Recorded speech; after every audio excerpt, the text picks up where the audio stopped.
بسم اللہ الرحمن الرحیم۔ السلام علیکم۔ مکتب غامدی کی ایک اور نشست میں خوش آمدید۔ 23 اعتراضات پر گفتگو کی سیریز جاری ہے اور آج ہم اس سلسلے کی قسط نمبر 100 شروع کرنے جا رہے ہیں۔ قرات کے اختلاف کا موضوع زیر بحث ہے۔ اس موضوع کی آج 8ویں نشست آغاز کرتے ہیں۔ ہم سے بہت شکریہ آپ کے وقت کا۔ گزشتہ 7 نشستوں میں قرآن مجید کے نزول سے لے کر صحابہ کرام کے آگے منتقل کرنے تک کے 3 مراحل بہت تفصیل سے ہم نے آپ سے جانے اور یہ سمجھا کہ یہ پورا کا پورا معاملہ ہوا کیسے۔ قرآن مجید جب رسول اللہ صلی اللہ علیہ وسلم پر نازل ہوا تو پھر اس کے بعد صحابہ کرام کے ہاتھوں سے وہ کہاں تک اور کیسے آگے منتقل ہوا۔ تینوں پہلو زیر بحث ہے صحابہ کرام کے مرحلے میں بھی کہ قرات کو کیسے آگے پہنچایا، متن کو کیسے آگے پہنچایا، اور اسی طریقے سے قرآن مجید کے لہجے کی حفاظت کے لیے کیا کچھ کیا گیا۔ میں چاہتا ہوں اس سلسلے کو آگے بڑھائیے اور بتائیے 3 مراحل کی تکمیل کے بعد اب چوتھا مرحلہ کیا ہے اور اس میں کیا ہونے جا رہا ہے۔ یہ تابعین کا دور ہے۔ پہلے دونوں مراحل کا تعلق رسالت مآب صلی اللہ علیہ وسلم کی حیات طیبہ سے تھا۔ تیسرا مرحلہ دور صحابہ میں پائے تکمیل کو پہنچا۔ چوتھے مرحلے میں ہم تابعین کے دور میں داخل ہو گئے۔ میں نے یہ عرض کیا تھا کہ صحابہ کے دور سے کیا مراد ہے، یعنی جب مسلمانوں کا نظم اجتماعی صحابہ کے ہاتھ میں ہے۔ اب جب میں کہہ رہا ہوں کہ تابعین کے دور میں داخل ہو گئے ہیں تو اس کا مطلب بھی یہی ہے کہ مسلمانوں کا نظم اجتماعی اب تابعین کو منتقل ہو گیا ہے۔ اس میں ایک نظر تاریخ پر ڈال لیجئے۔ سیدنا معاویہ رضی اللہ عنہ دنیا سے رخصت ہوئے۔ ان کے دنیا سے رخصت ہونے کے بعد ان کے صاحبزادے یزید کو اقتدار منتقل ہوا۔ یزید کے بعد ان کے بیٹے معاویہ بن یزید حکمران ہوئے۔ وہ زیادہ دیر تک حکمران نہیں رہے۔ ان کی دستبرداری کے نتیجے میں خاندان معاویہ سے حکومت ختم ہو گئی۔ اچھا۔ اور مروان بن الحکم کو مسلمانوں کا خلیفہ بنا دیا گیا۔ مروان بن الحکم کی وفات 65 ہجری میں ہوئی ہے۔ ٹھیک۔ یہ کم و بیش معاویہ رضی اللہ عنہ کے بعد یا دور صحابہ کے بعد 4-5 سال کا عرصہ ہے، 4.5-5 سال کا۔ مروان بن الحکم کی وفات ہوئی تو اب گویا خاندان مروان میں حکومت آگے بڑھ رہی ہے۔ چنانچہ ان کے بیٹے عبد الملک بن مروان کو مسلمانوں کا خلیفہ بنایا گیا۔ ٹھیک۔ عبد الملک بن مروان کی حیثیت بنو امیہ کی حکومت میں کم و بیش وہی ہے جو مغلیہ سلطنت میں اکبر اعظم کی تھی۔ اچھا۔ 20 سال انہوں نے حکومت کی ہے، ایک لمبا عرصہ ہے ان کی حکومت کا۔ عالم فاضل شخصیت ہیں، عابد زاہد بھی ہیں، ان کے بڑے کارنامے ہیں۔ اس وقت ظاہر ہے کہ ان کی شخصیت، ان کا دور، ان کی اصلاحات، وہ سب میرا موضوع نہیں ہے۔ میں اپنے موضوع سے متعلق جو بات ہے وہ آپ کے سامنے رکھتا ہوں۔ وہ بات یہ تھی کہ دور صحابہ میں بھی اور اس کے بعد بھی یہ 4-5 سال گزرے ہیں، مسلمانوں کا دفتری نظام عربی زبان میں نہیں تھا۔ یہ جو بڑی بڑی حکومتیں فتح ہو گئیں، بلکہ سلطنتیں مسلمانوں کی سلطنت کا حصہ بن گئیں، ان میں سے جو پہلے سے دفتری نظام چل رہا تھا مسلمانوں نے اسی کو اختیار کیے رکھا۔ یہ دفتری نظام ظاہر ہے ایک زبان کا تقاضا کرتا ہے، تو یہ کسی جگہ مصری زبان میں تھا، کسی جگہ سریانی زبان میں تھا، کسی جگہ رومی زبان میں تھا، اور کسی جگہ یہ پہلوی یا فارسی زبان میں تھا۔ وہ لوگ جو ان زبانوں سے واقف تھے یا اہل زبان تھے، انہی کے ذریعے سے یہ نظم چلایا جا رہا تھا۔ چنانچہ ان کا احتساب کرنا، ان کے معاملات کو دیکھنا، اس میں بڑی دشواریاں پیش آتی تھیں، لیکن اس کا کوئی حل بھی نہیں تھا۔ آپ جانتے ہیں کہ عرب تو صحرا نشین تھے، وہ اس سے پہلے اس طرح کے کسی دفتری نظام کا تجربہ نہیں رکھتے تھے۔ ان کی زبان میں بھی وہ اصطلاحات موجود نہیں تھیں، اس لیے یہ ممکن ہی نہیں ہوا کہ پہلے ہی مرحلے میں اس سارے دفتری نظام کو عربی میں منتقل کر دیا جائے۔ ٹھیک۔ خلفائے راشدین نے بھی نہیں کیا، اور ان کے بعد بھی جس طرح کہ میں نے عرض کیا کہ معاویہ رضی اللہ عنہ کی حکومت 20 سال تک قائم رہی اور ان کے بعد بھی 4-5 سال گزر گئے۔ یہ عبد الملک بن مروان ہیں جنہوں نے سب سے پہلے یہ ضرورت محسوس کی اور اس کے معاملے میں غیر معمولی اقدامات کیے۔ چنانچہ تمام دفاتر کے بارے میں فیصلہ کیا گیا کہ وہ اب رومی زبان سے، وہ اب پہلوی زبان سے عربی میں منتقل کر دیے جائیں گے۔ عربی میں منتقل کر دیے جائیں گے تو اس کا مطلب یہ ہے کہ عربی اب دفتری مقاصد کے لیے بھی استعمال ہوگی، بڑے پیمانے پر لکھی جائے گی۔ جو اجمی ملازمت کرنا چاہیں گے یا حکومت میں کوئی منصب حاصل کرنا چاہیں گے ان کو بھی وہ سیکھنا پڑے گی. جیسے ہمارے ہاں بر صغیر میں انگریزی زبان کا معاملہ ہوا. یہی زبان ہے جس میں اب تمام ابلاغ ہوگا.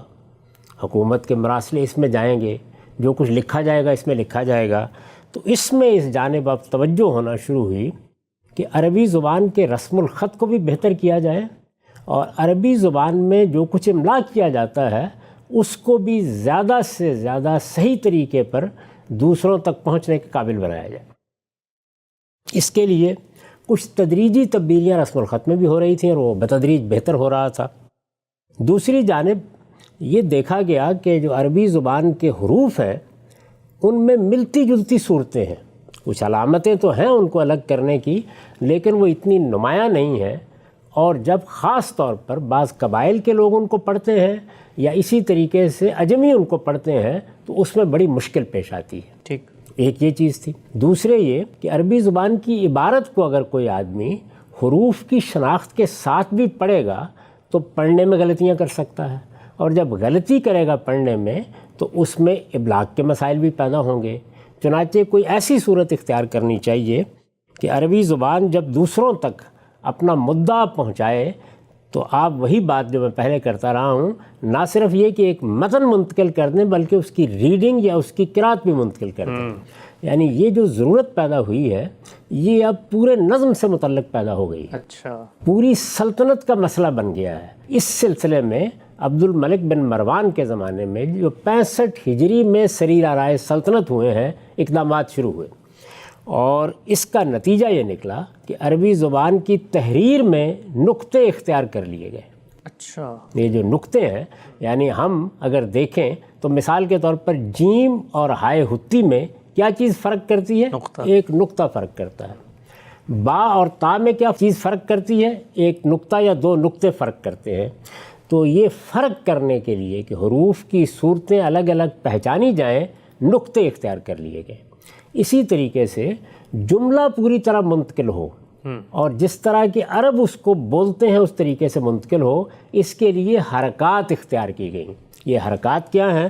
یہ وہی ہیں جن کو آپ کہتے ہیں یہ ضمہ ہے یہ رفع ہے, یہ فتح ہے یہ نصب ہے, یہ جزم ہے یہ سکون ہے, یہ جر ہے یہ کسرہ ہے. اسی طریقے سے تنوین, یعنی یہ جو حرکات ہیں یہ بھی اختیار کر لی گئیں. جب یہ اختیار کر لی گئیں تو گویا اب عربی زبان اس زمانے تک, اور پھر ذہن میں رکھیے ابھی رسالت میں آپ صلی اللہ علیہ وسلم کو دنیا سے رخصت ہوئے 55 سے زیادہ سال ہی ہوئے ہیں. اس زمانے میں یعنی جب یہ چیزیں اختیار کر لی گئیں تو عربی زبان اب گویا اٹھی اور ایک انقلابی تبدیلی اس کے اندر آ گئی کہ اب وہ نہ صرف یہ کہ اپنے مدعا کو آگے منتقل کر سکتی ہے, حروف کی صحیح آوازیں لوگوں تک پہنچ سکتی ہیں, اس کے رسم الخط میں تفریق کے مسائل حل ہو گئے ہیں, بلکہ آگے بڑھ کر اس میں اگر کسی چیز کی قرات کو منتقل کرنا ہو تو یہ ممکن ہو گیا. چنانچہ عبد الملک بن مروان کے بارے میں یہ بات وہ سب لوگ لکھتے ہیں جنہوں نے ان کے تراجم لکھے ہیں, یعنی جنہوں نے ان کی سیرت لکھی ہے یا ان کے بارے میں معلومات وہاں پہنچائی ہیں. یہ میں آپ کے سامنے زرکلی کی عبارت رکھ رہا ہوں, العلام کے مصنف زرکلی کی. وہ کہتے ہیں نقلت الدواوین فی ایامہ من الرومیت والفارسیت الی العربیہ, یعنی یہ عبد الملک بن مروان کا زمانہ ہے جس میں مسلمانوں نے اپنے تمام دفاتر رومی اور فارسی زبان سے عربی میں منتقل کیے. یہ کام ہوا اور اس کی ضرورت کے تحت اس کے پیش نظر اور کیا کیا گیا؟ وَضُبِطَتِ الْحُرُوفِ بِالنُّقَطِ وَالْحَرَكَاتِ, عربی زبان کا جب املا کیا جاتا ہے تو اس کے حروف پہ نقطے بھی ڈالے گئے اور حرکات بھی ڈالی گئی. یعنی اب گویا اعراب کے ساتھ عربی لکھنے کا رواج شروع ہو گیا. یہ چیز جب مسلمانوں میں عام ہو گئی, ان کے دفاتر میں چلی گئی, ان کی عام تحریروں میں اس کو ملحوظ رکھا جانے لگا اور اس طرح سے ایک انقلابی تبدیلی آ گئی, تو اب یہ دیکھیے کہ اس کا اثر قرآن پر بھی لازماً پڑنا چاہیے تھا. قرآن مجید لکھا جا رہا تھا اور اس کا اثر پڑا، اور یہ اثر کتنا غیر معمولی تھا، اس سے غیر معمولی واقعہ ہو گیا، بلکہ ایک انقلابی قدم اٹھا لیا گیا، اور وہ یہ کہ اب تک ہم کیا کر رہے تھے؟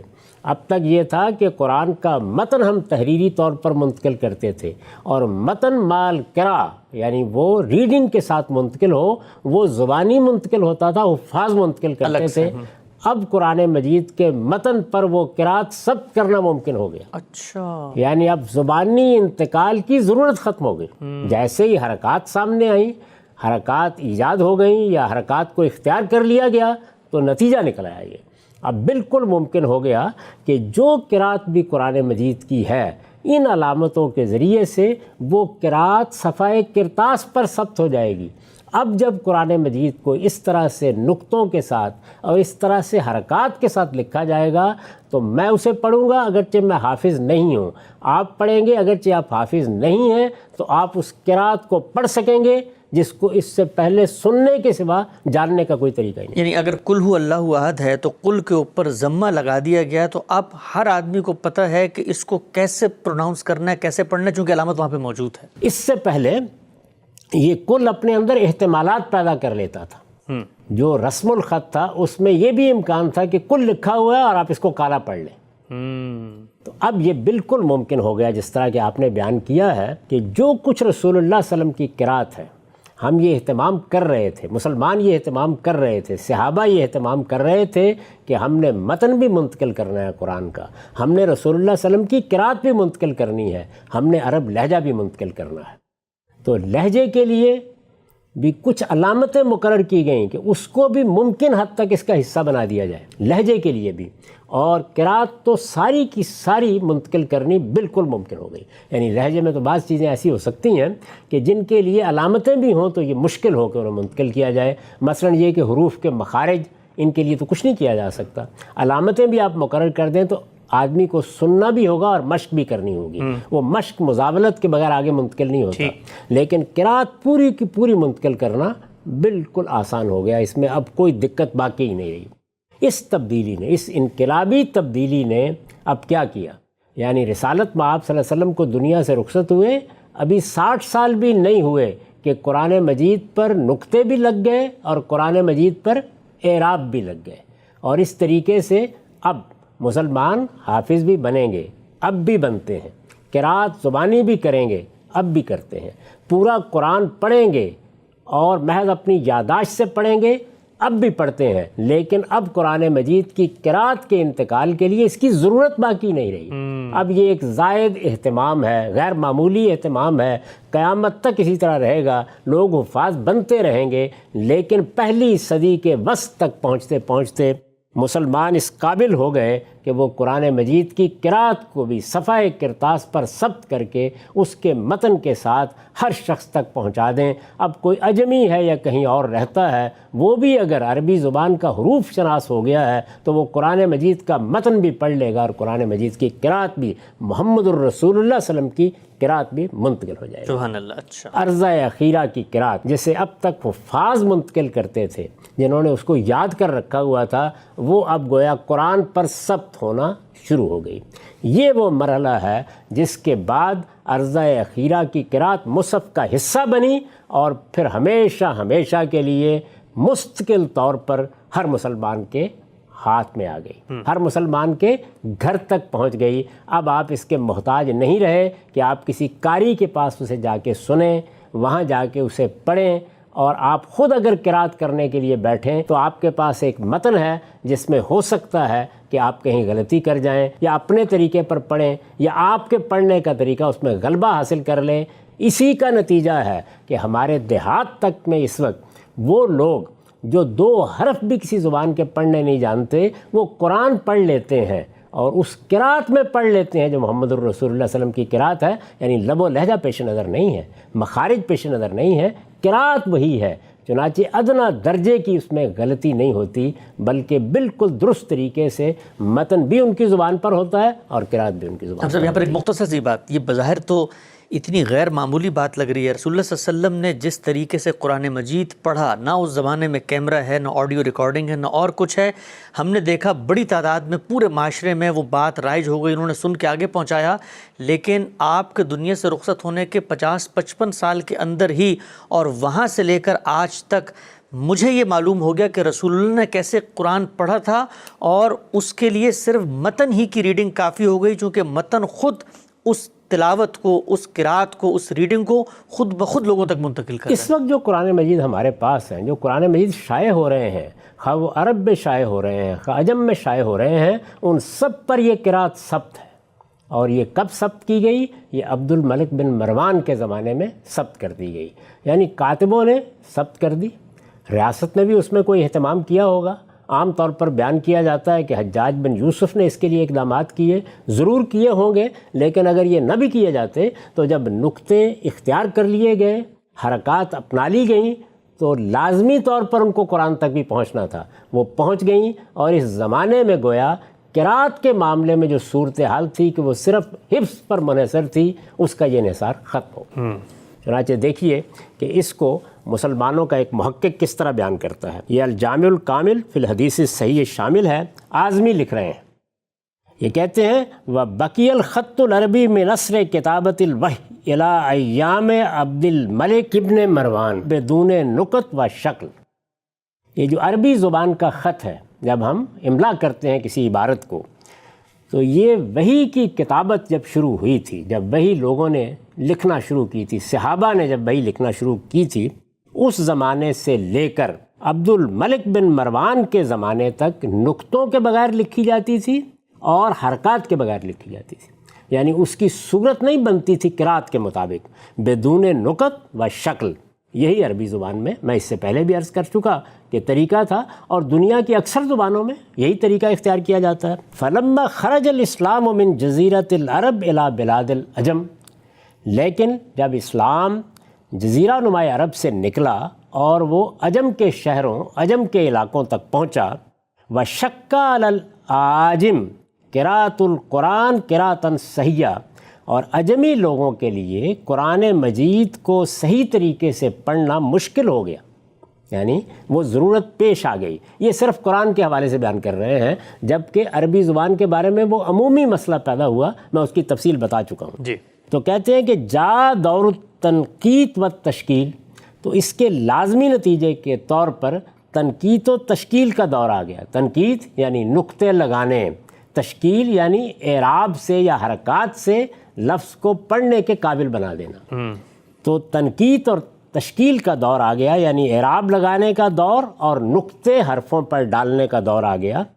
فاسند الحجاج ابن یوسف فی عہد عبد الملک بن مروان تنقیط المصحف و تشکیلہ الی بعض اہل العلم. ان کا بیان یہ ہے کہ حجاج بن یوسف نے عبد الملک بن مروان کے زمانے میں بعض اہل علم کو یہ ذمہ داری دی کہ وہ مصحف پر یعنی قرآن مجید جو لکھا جا رہا ہے اس پر نقطے بھی لگائیں اور یہ حرکات بھی اس پر لگا دیں. یعنی انہوں نے تنقیط بھی کرا دی اور تشکیل بھی کرا دی.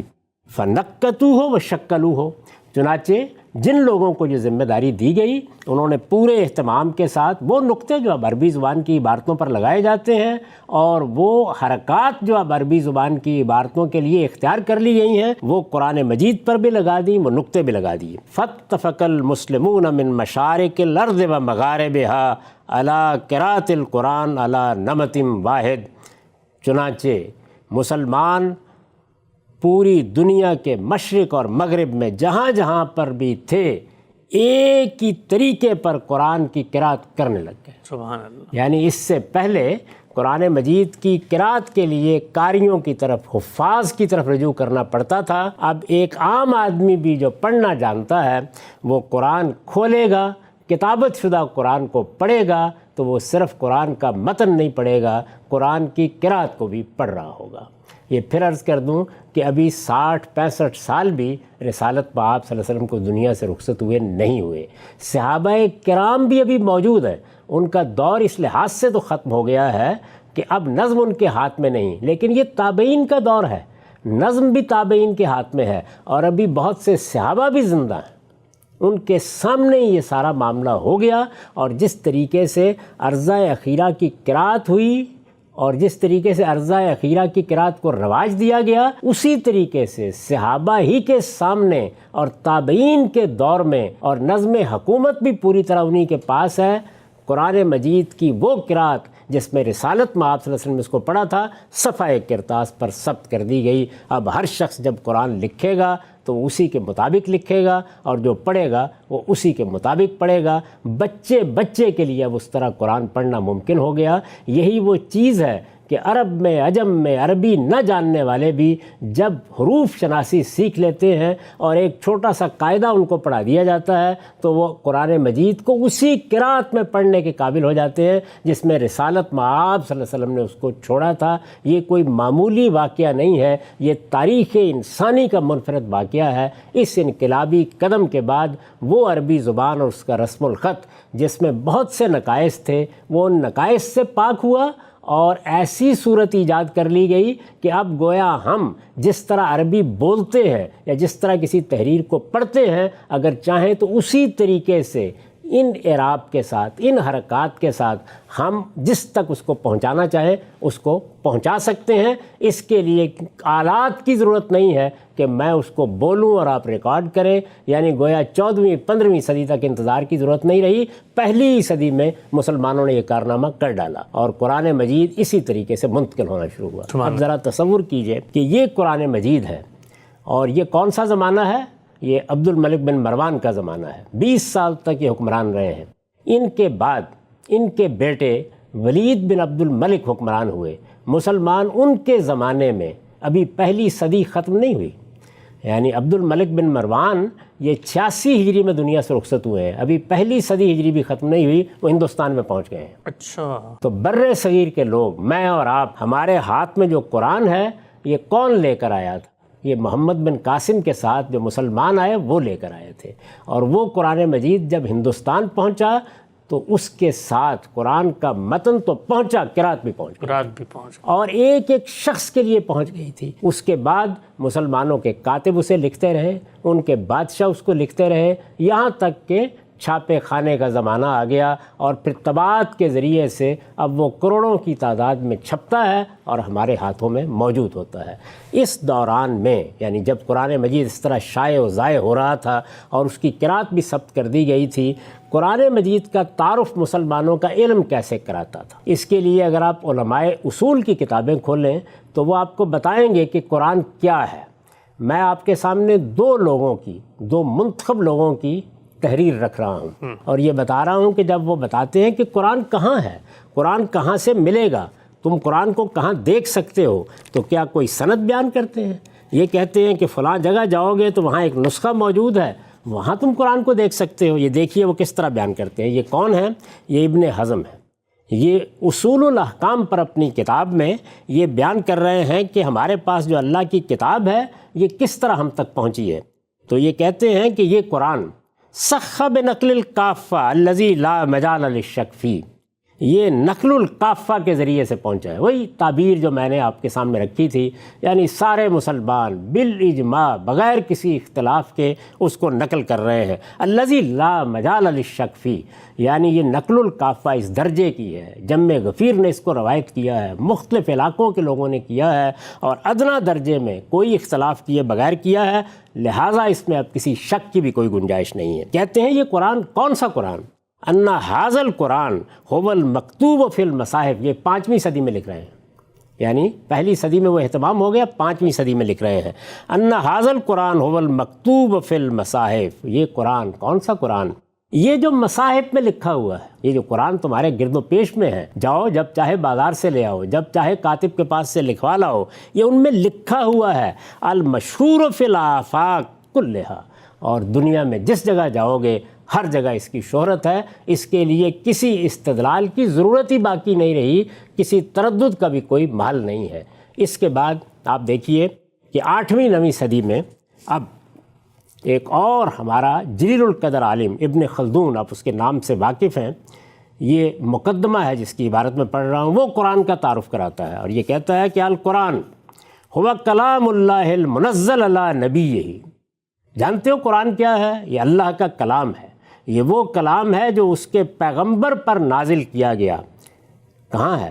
المکتوب بین دفت المصحف، یہ مصحف کی مجلدات، یہ جو تمہیں لوگوں کے ہاتھ کی لکھی ہوئی، کاتبوں کی تیار کی ہوئی یہ جو مل رہی ہیں گرد و پیش میں، جس کو انہوں نے بیان کیا نا مشہور فی الآفاق، پورے آفاق میں ہیں، یہ ان میں لکھا ہوا ہے بین دفت المصحف، یعنی یہ جو جلدیں ہیں ان کے اندر جو قرآن ہے یہ وہی قرآن ہے۔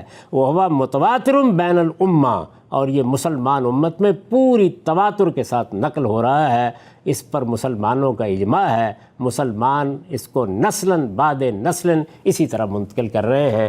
یہ قرآن ہے، اس شان سے منتقل ہوا ہے، اس طرح مسلمانوں نے اس کو پہنچایا ہے، اس کا متن اس طریقے سے پہنچا ہے، اس کی قرأت اس طریقے سے پہنچی ہے۔ اور یہ تو میں آپ کو بتا چکا کہ اب اس کی قرأت کے لیے حفاظ ناگزیر نہیں رہے، اب یہ ثبت کر دی گئی ہے، اب اس کو مسلمانوں کا بچہ بچہ پڑھ سکتا ہے، اب اس میں امکان ہی ختم ہو گیا ہے کہ کہیں کوئی اختلاف پیدا ہو۔ اور لہجے کے بارے میں اس سے پہلے آپ کو بتا چکا کہ اس کا اہتمام ہو گیا کہ مسلمانوں میں لوگ اس لہجے کو پڑھانے لگ گئے، سکھانے لگ گئے۔ یہ جو اب آپ کے قاری ہیں، جو جگہ جگہ آپ کے بچوں کو تعلیم دیتے ہیں، تجوید سکھاتے ہیں، قرأت کی مجلسیں منعقد کرتے ہیں، یہ وہی عربی لہجہ ہے، یہ وہی قریش کا لہجہ ہے جس کی مشق کرائی جاتی ہے، اور پھر اس کے بعد ہمارے بچے بھی اس کے مطابق قرآن مجید کی قرأت کرنے کے قابل ہو جاتے ہیں۔ یہ اہتمام ہم نے کر رکھا ہے، تاہم یہ لہجہ سیکھنا نہ ہر ایک کے لیے لازم ہے، نہ اس کا قرآن کی حفاظت سے کوئی تعلق ہے۔ یہ تو آخری درجے کا اہتمام ہے جو ہم مسلمانوں نے کر ڈالا ہے۔ کچھ لوگ، چند لوگ، یا ہر بستی میں 2 4 10 لوگ اس کو سیکھ لیتے ہیں، اور بعض جگہوں پر زیادہ لوگ بھی سیکھ لیتے ہیں۔ ہمارے آج کے زمانے میں اس کا زیادہ اہتمام ہو رہا ہے، اور آپ یہ دیکھتے ہیں کہ پہلے تو لوگ اپنی اماں جان سے یا کسی اور خاتونی سے قرآن پڑھ لیتے تھے، اب زیادہ تر لوگ قاریوں سے اپنے بچوں کو قرآن پڑھاتے ہیں۔ یہ وہی لہجہ سکھانا ہے، تجوید اسی کو کہتے ہیں۔ تو قرآن کا متن، قرآن کی قرأت، یہاں تک کہ قرآن مجید میں عربی لہجہ، یہ سب کچھ نسلاً بعد نسلاً ہم تک پہنچ رہا ہے۔ اس پر بھی کوئی شخص اگر تردد کا اظہار کرتا ہے تو وہ چڑھتے آفتاب پر تردد کا اظہار کر سکتا ہے، نکلے دن پر تردد کا اظہار کر سکتا ہے، اپنے وجود پر تردد کا اظہار کر سکتا ہے۔ کسی تاریخی چیز کے اور کسی کتاب کے منتقل کرنے میں اس اہتمام کی کوئی نظیر آسمان کے نیچے موجود نہیں ہے۔ اس سے آگے کچھ بھی نہیں کیا جا سکتا تھا، اور اب تو اللہ تعالیٰ نے وہ آلات پیدا کر دیے ہیں کہ یہ قرآن ہر جگہ ان آلات کے ذریعے سے بھی پوری طرح محفوظ کر کے اگلی نسلوں کو منتقل کرنے کا سلسلہ شروع۔ اس کے ساتھ اب تمہید ختم ہوئی۔ یہ ساری گفتگو اس لیے کی گئی تاکہ یہ واضح ہو جائے کہ قرآن مجید اصلاً ہم تک کس طرح پہنچا ہے، اور قرآن مجید کا متن، اس کی قرأت کس اذان کے ساتھ پوری دنیا کے سامنے پیش کی جا سکتی ہے۔ اس تمہید کی ضرورت اس لیے تھی کہ جب تک اصل بات واضح نہیں ہوگی ہم اس موضوع کی طرف نہیں بڑھ سکتے۔ چنانچہ اب ہم یہ دیکھیں گے کہ وہ کیا چیز ہے جسے اختلاف قرأت کہا جاتا ہے۔ خان صاحب سبحان اللہ، یہ وہ 8 قسطوں پر مشتمل آپ کی تمہید تھی قرأت کے اختلاف کے مسئلے پر۔ براہ راست گفتگو کرنے سے پہلے کہ یہ جو کتاب ہمارے ہاتھ میں ہے، ہم کس قدر اذعان، کس قدر ایقان اور کس قدر یقین اور اعتماد کے ساتھ کہہ سکتے ہیں کہ یہ وہی کتاب ہے جو اللہ کے رسول پر نازل ہوئی، اور نازل ہونے کے بعد وہ کیا مراحل تھے، چاروں مراحل کا ہم نے استقصاء کیا، اور آپ سے جانا کہ یہ کتاب ہمارے ہاتھوں میں کیسے پہنچی ہے، اس کی قرأت بھی، اس کا متن بھی، اور اس کا لہجہ بھی ہم تک پہنچتا ہے۔ یہ سب کچھ جان لینے کے بعد اب ہم آپ سے پوچھیں گے اس اصل سوال کے بارے میں کہ اگر یہ سب کچھ اتنی روشنی کے اندر موجود ہے تو پھر یہ قرأتوں کا اختلاف چیز کیا ہے، پیدا کہاں سے ہوتا ہے، اور اتنا یقین آ جانے کے بعد اب آگے کی بحث کیسے بڑھے گی، یہ سب کو زیر بحث لائیں گے۔ وقت یہاں پہ ختم ہوتا ہے۔ 8 قسطوں کی تمہید کے بعد اب موضوع پہ گفتگو کا آغاز ہوگا۔ دوبارہ حاضر خدمت ہوں گے، اب تک آپ کا بہت شکریہ۔